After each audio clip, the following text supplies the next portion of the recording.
Hey, salut gang, bienvenue sur le podcast AGB. Cette semaine, sur l'émission, je parle de suppléments alimentaires, que ce soit pour gagner de la masse musculaire, perdre du gras ou tout simplement pour être en meilleure santé. Est-ce que tu as besoin de prendre des suppléments alimentaires sur une base quotidienne aujourd'hui en 2024? Laisse-moi avant tout te raconter comment et quand j'ai acheté mon premier supplément alimentaire ever. J'avais 14 ou 15 ans, j'étais en secondaire 4. Puis, dans ce temps-là, je m'entraînais au Physique Action, qui est le gym où ce que j'ai commencé à m'entraîner. C'est là que j'ai commencé ma carrière d'ailleurs. J'ai commencé là, secondaire 3. Euh, Entre mes saisons de hockey, j'allais m'entraîner 4 mois durant l'été pour gagner de la masse puis performer mieux au hockey la saison suivante. Et à partir du secondaire 4, secondaire 5, là, j'ai vraiment intégré ça à l'année dans mon mode de vie. Puis je me souviens, le premier pot de protéines que j'ai acheté, le premier supplément que j'ai acheté, c'était au Physique Action, c'était un pot de Whey X Cookie and Cream de la compagnie XPN. Puis j'avais mon auto à ce moment-là, puis j'ai acheté ça. Puis là, après ça, je partais du gym, puis j'ai mis ça dans mon coffre de char, puis j'étais allé à l'école direct. Là, je montrais ça à mes chums, là, hey, j'ai acheté un pot de protéines. Puis un pot de Nano Vapor aussi, qui était un pré-workout. Fait que c'est les deux premiers suppléments que j'ai achetés. Un pot de protéines, pré-workout. Puis, dans ce temps-là, c'était peut-être comme 2008-2009 à peu près.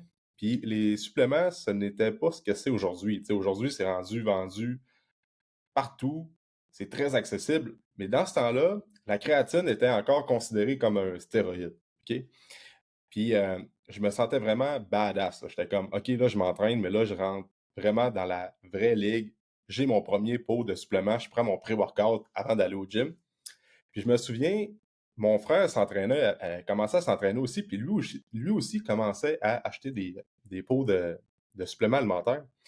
Puis à un moment donné, nous, quand on arrivait à la maison, ben là, on allait cacher ça dans le plafond suspendu chez mes parents pour être sûr que mes parents ne trouvent pas nos pots de protéines, nos pré-workouts. Puis mon frère, à un moment donné, c'est lui le premier qui s'est fait pogner. Il avait caché ça dans un tiroir, puis à un moment donné, ma mère était tombée là-dessus en faisant le ménage. Puis là, c'était le drame. C'était quasiment l'équivalent qu'elle avait trouvé un sac de poudre dans les tiroirs à mon frère. C'était comme, qu'est-ce que tu fais là avec ça? C'est dangereux. Tu vas attraper des maladies. C'est dangereux pour tes reins. Puis là, c'était comme le drame. Puis mon frère venait de se faire pincer. Puis à un moment donné, ben là, mes parents, ils ont peut-être réfléchi un peu, dire, OK, là, on va pogner de la dope dans le tiroir de mon gars. C'est des suppléments alimentaires. C'est pas la fin du monde. Puis à partir de là, ils ont comme lâché prise, puis ça a complètement dégénéré chez nous. Mon frère, il y a un bout qui s'entraînait là aujourd'hui, il s'entraîne plus, mais on achetait des commandes sur bodybuilding.com dans le temps. C'était à coup de boîte de suppléments qui arrivaient chez nous, chez mes parents. À un moment donné, mes parents ils arrivaient de travailler, puis il y avait des boîtes de suppléments, c'était juste normal. Puis, à un moment donné, mon frère, ben, lui, il a comme arrêté de s'entraîner un peu, puis poussé un petit peu moins dans l'entraînement, fait qu'il n'achetait un peu moins, mais moi, ça a comme toujours continué. Puis dans ce temps-là, les suppléments, c'était pré-workout, intra-workout, post-workout, testo booster, fat burner, des protéines, des mass gainers, des suppléments pour la pompe, euh, un peu de multivitamines, mais pas vraiment de suppléments pour la santé générale comme la vitamine D, magnésium, des fibres après ça, des trucs comme ça. Tu sais, je m'en sacrais comme dans la 40. Honnêtement, c'était juste des suppléments euh, Nano Vapor, Eno Shotgun. Là, les old-timers vont vraiment se reconnaître. Là. Il y avait même le Jack 3D, mais ça, c'est arrivé un petit peu plus tard. Mais Eno Explode, des trucs comme ça.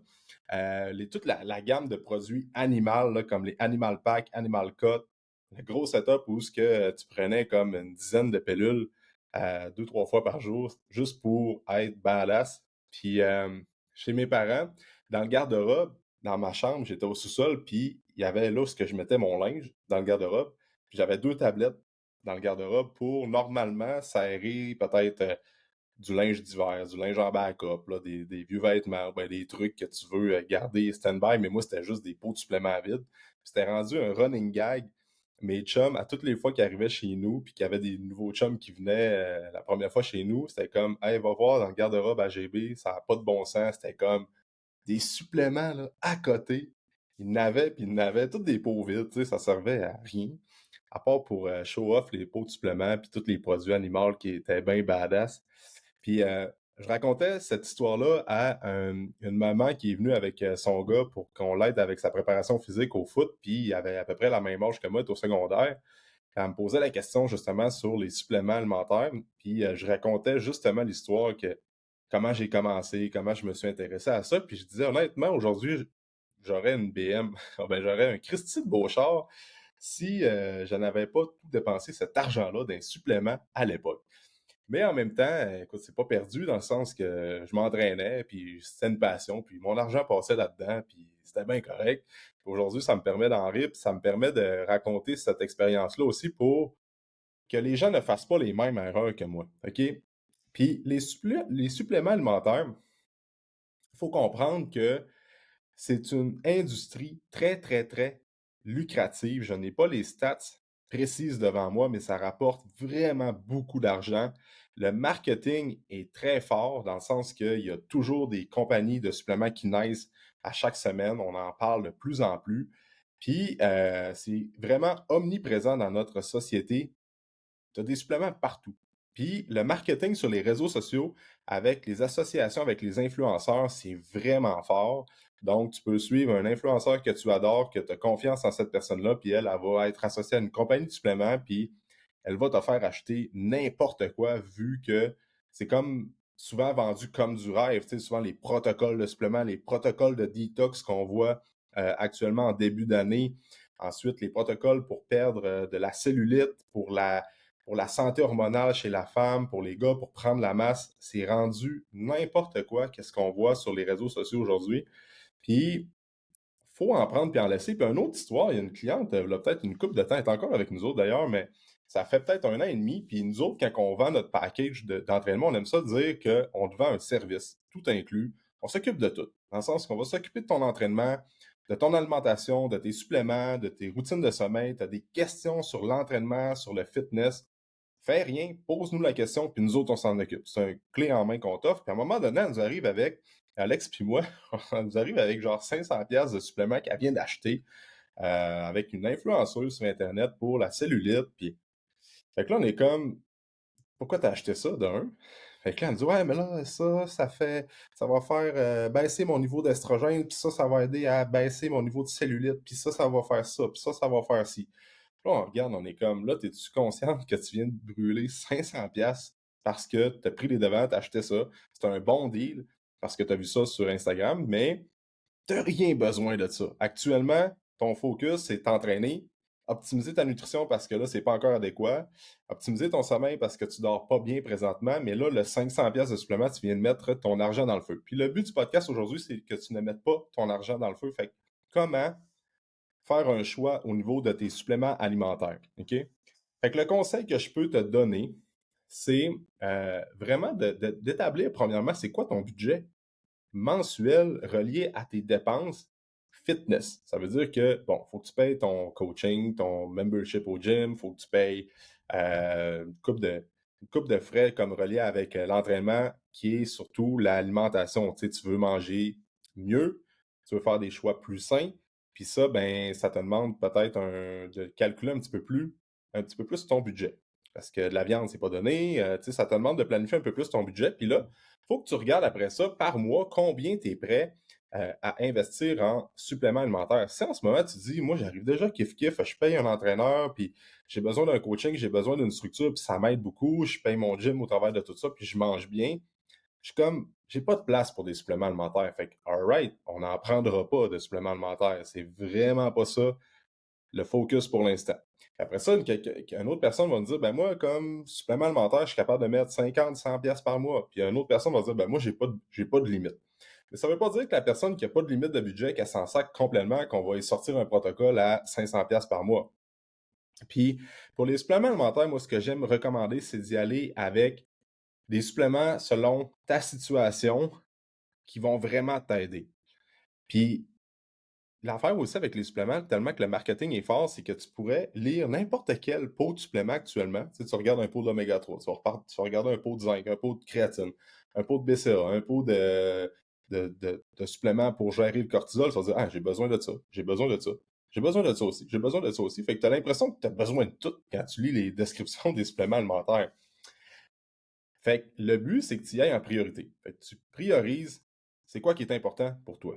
Puis les suppléments alimentaires, moi, il y a un top 3 que je peux recommander de façon générale, que j'aime bien dire que de façon générale, ces suppléments-là peuvent faire du sens pour les gens qui s'entraînent, qui ont un mode de vie très actif, là, qui font beaucoup d'activités physiques, qui ont une job aussi qui est prenante, là, fait qu'il y a un stress relié avec ça, qui ont des enfants, fait que des fois, le sommeil est peut-être pas toujours un beau 8 heures comme on dort super bien. Des fois, il y a des impondérables.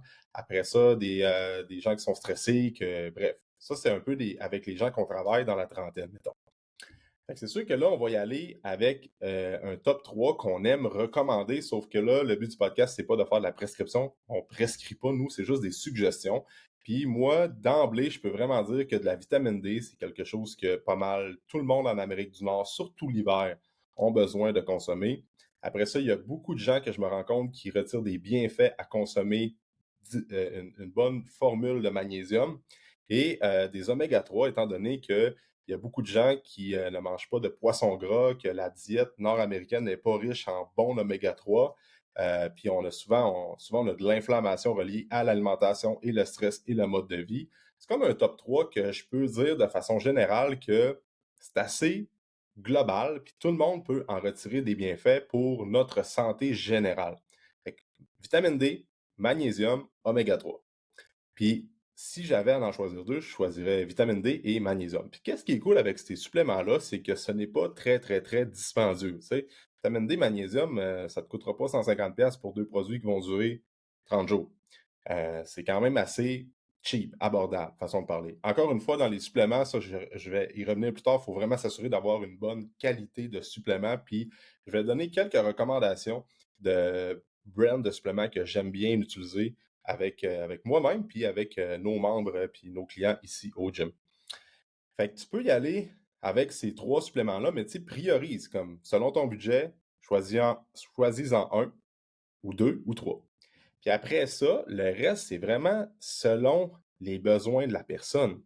Ça va dépendre comme si tu as cette fondation-là qu'on aime dire. Bon, après ça, tu dis, ben moi, j'aimerais ça gagner de la masse musculaire, puis l'alimentation est adéquate. J'aimerais ça gagner de la force aussi. Bon, ben OK, on peut peut-être envisager créatine, des genres de suppléments pour performer mieux durant l'entraînement, comme des blends genre pré-workout avec bêta-alanine, avec de la citrulline, des blends tout dépendant de l'objectif. C'est-tu de l'endurance musculaire, c'est-tu de la force, c'est-tu du gain de masse? Fait que là, on peut aller dans la gamme un peu plus performance sportive. Mettons, créatine peut rentrer dans ça. Des blends de pré-workout, post-workout, des EAA, ça peut rentrer dans ça. Mais, encore une fois, tant aussi longtemps que la base est bonne. Tu sais, ça veut dire que si tu priorises des suppléments qui vont te rendre en meilleure santé, qui vont te faire du bien à ton corps, qui vont te donner plus d'énergie de façon naturelle, ben c'est sûr que quand tu vas arriver pour performer au gym, tu vas être meilleur, tu vas avoir des meilleurs gains, tu vas avoir des meilleurs résultats, tu vas performer mieux. Fait que dans l'optique des suppléments, si je le regarde de ce point de vue-là, c'est que les suppléments de base vont te rendre ta machine, ton corps, en meilleure forme, plus énergique, capable d'utiliser tous ces moyens, puis ça va faire en sorte que quand tu vas arriver pour faire un training ou faire du sport, ben, tu vas juste être meilleur, mieux récupéré parce qu'à la base, ton métabolisme, ton physique, tout ton organisme fonctionne mieux en raison que tu n'as pas de carence puis que tu prends des bons suppléments de base. Même affaire avec la perte de gras. Tu veux orienter des suppléments un petit peu plus pour la perte de gras, fine. Sauf que reviens toujours à la base. Est-ce que tu prends peut-être le top 3 que je te recommande ou tu priorises vraiment les suppléments qui vont te rendre en meilleure santé? Fait que c'est pour ça que il n'y a pas.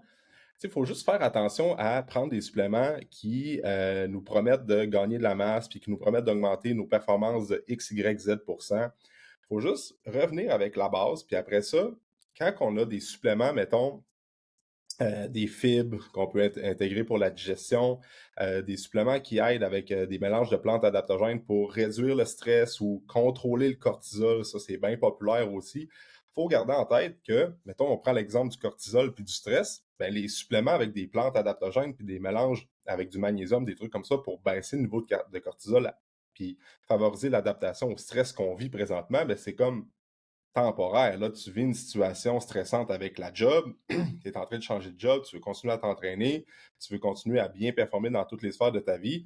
OK, pendant une période de temps, un petit blend avec des plantes pour supporter le cortisol, puis t'assurer que ça va bien pendant ta phase stressante, good. Sauf que si tu prends des produits Corti-X ou Corti, anti-cortisol ou gestion de stress à l'année longue pendant plusieurs années, ben là, peut-être revenir avec la source, c'est quoi l'origine du problème. Tu sais, le stress, souvent, bon, mais il faut trouver l'origine du problème. Si en ce moment, tu n'es pas bien dans ta vie professionnelle, tu as plein de frustrations à job, ça te met une grosse pression, tu penses à ça le soir, ça t'empêche de dormir. Quand bien même tu prendras des pilules de magnésium à côté, puis n'importe quel supplément avec des plantes pour gérer le stress, ça va peut-être t'aider temporairement, sauf qu'il va falloir que tu reviennes à régler la source du problème qui est comme change de job ou va avoir des bons talks avec les personnes qui te font chier à job ou bien parle avec ton boss ou fais quelque chose parce que tu peux pas endurer ça pendant plusieurs mois, pendant plusieurs années. Fait que les suppléments alimentaires, c'est toujours ça, tu sais, la digestion, des protocoles pour améliorer la digestion. Bon, mais si à un moment donné, là, tu es en train, ça va vraiment pas bien au niveau de ta digestion en ce moment, tu es en train de mieux manger, mieux t'hydrater, puis avoir des meilleures habitudes de vie, peut-être que, bon, une couple de suppléments qui vont t'aider au niveau intestin, au niveau digestif, avec le microbiote puis tout. Alright, mais après ça, quand ça va faire une couple de mois, que tu manges bien, que tu as des bonnes habitudes, que tu as perdu un petit peu de pourcentage de gras, puis que là, tu vois que tu retrouves possession de ton corps, tu peux en laisser une coupe de côté. Fait que ça t'a permis pendant une coupe de temps faire une transition, régler quelques problèmes que tu avais, puis après ça, tu move on, tu peux revenir avec la base. Fait que moi, ce que j'aime faire, c'est que quand on a des consultations avec les gens, c'est bien rare que je vais donner 8 suppléments en même temps. On arrive comme là, qu'est-ce qu'on peut changer à l'entraînement? Qu'est-ce qu'on peut changer dans tes habitudes alimentaires?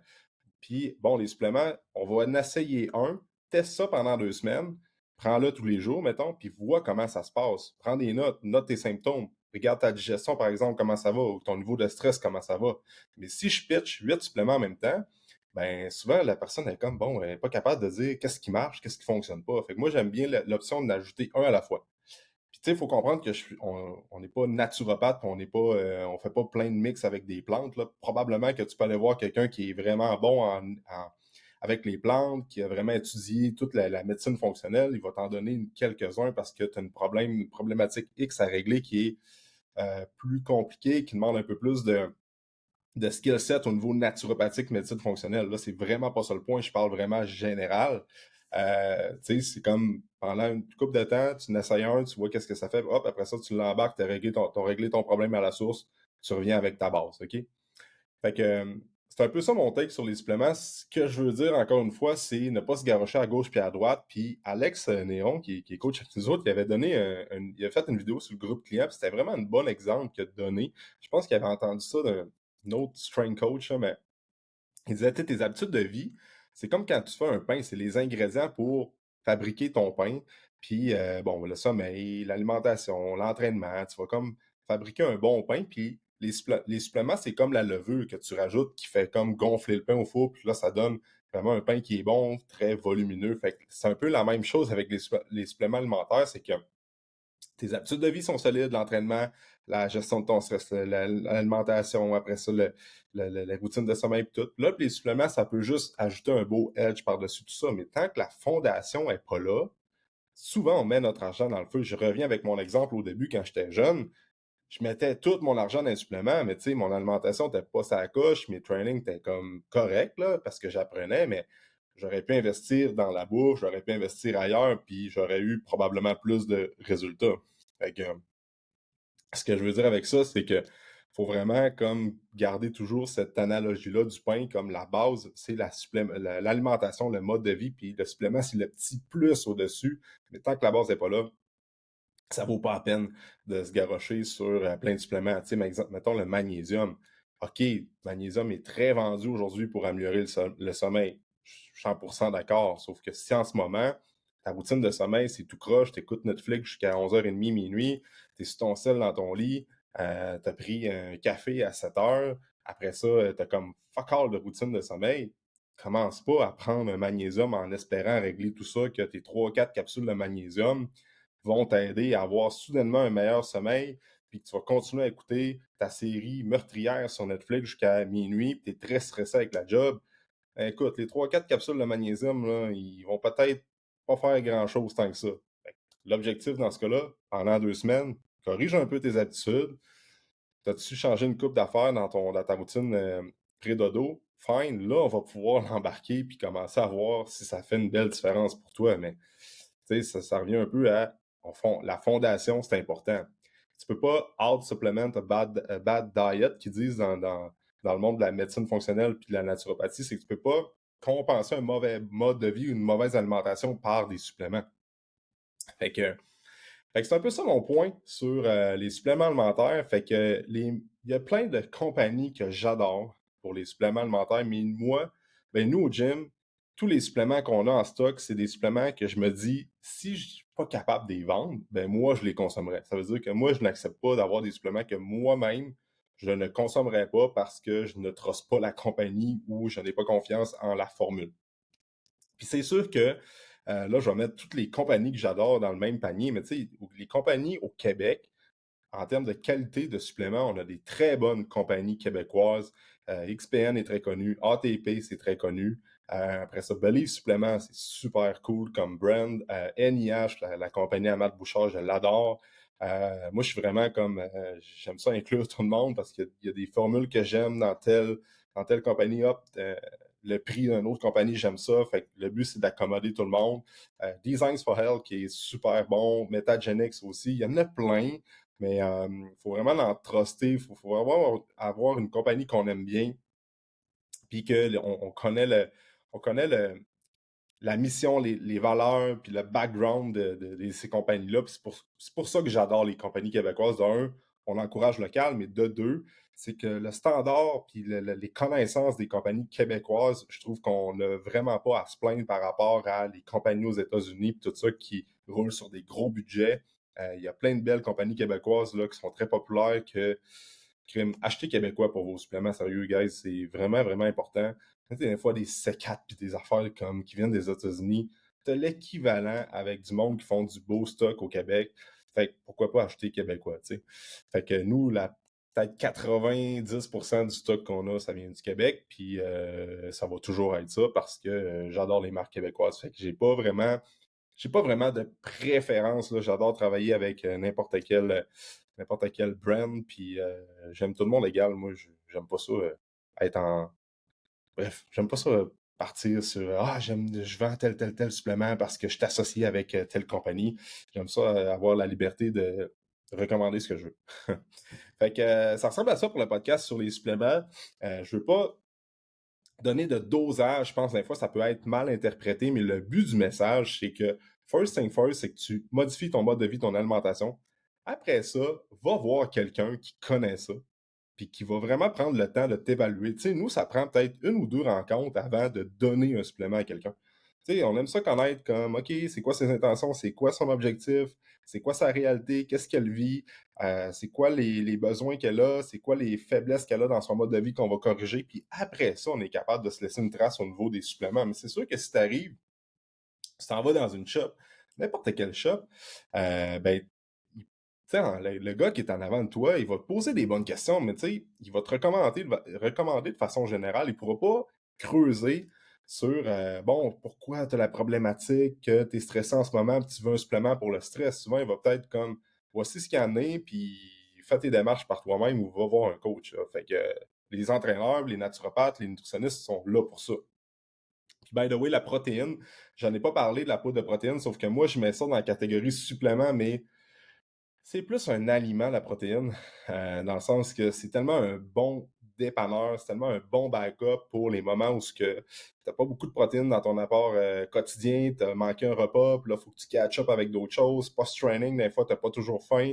La poudre de protéines, vu que moi, je vois ça comme un aliment, ben, j'aime ça dire que c'est comme pas tant, c'est considéré comme un supplément, mais j'aime ça dire que c'est pas nécessairement un supplément, c'est comme plus un dérivé de la bouffe parce que c'est des protéines, qui est un macronutriment qu'on consomme dans notre alimentation quotidienne. Fait que pour les protéines, je mets ça d'emblée, ça pourrait être un supplément que je donnerais d'emblée à pas mal tout le monde. Moi, ma fille, à partir de même pas, quand elle a commencé à manger vers 1 an-ish, là, je mettais une petite affaire de poudre de protéines dans son gruau, ben, je faisais des mini smoothies, puis j'en mettais un petit peu. Puis, tu sais, tout le monde peut en consommer des protéines, là. Autant la personne qui a 70 ans que la personne qui a 1 an, que, tu sais, généralement, à moins d'avoir une insuffisance rénale, une maladie X, là, puis tu le sais, là, que tu as cette condition-là, que là, ça te demande de fine-tuner un petit peu plus tes affaires avec l'apport en protéines, tout ça, il faut vraiment que tu manages plus. Des protéines, tu peux en consommer, là, puis il n'y aura pas de trouble. Puis de la poudre en protéines, puis de la créatine, c'est dangereux pour les reins, by the way. Tu peux te sortir ça de la tête. C'est pas grave tout, OK? Fait que, bref, merci d'avoir écouté le podcast. Si tu as si t'as des questions sur les suppléments alimentaires, puis tu aimerais ça, comme d'en connaître davantage, que tu aimerais ça que je fasse des capsules où j'invite des experts sur un supplément X, un supplément précis, ben ça va me faire plaisir de considérer ta proposition. Puis tu peux écrire directement sur AGB Training Club sur Instagram, Alexandre Gagnon-Bouchard sur Instagram. Mon Instagram personnel, je veux vraiment donner plus de contenu personnel dans ce Instagram-là pour documenter ma perte de gras parce qu'actuellement, je suis en perte de gras. Mon objectif, c'est de me rendre à 190 livres le 11 mai. Fait que j'ai commencé à 215, puis là, aujourd'hui, au moment d'enregistrer ça, je suis à peu près 205, entre 205 et 207 livres, fait que ça va quand même bien. Puis je donne un peu plus de contenu par rapport à qu'est-ce que je fais. Fait que tu peux suivre ça sur Alexandre Gagnon-Bouchard sur Instagram. Puis n'hésite pas à t'abonner sur la chaîne YouTube et laisser un 5 étoiles sur Spotify, sur Apple. C'est grandement apprécié. Ça aide davantage à faire connaître le podcast. Donc, merci d'avoir écouté le podcast encore une fois et on se dit dans un prochain épisode.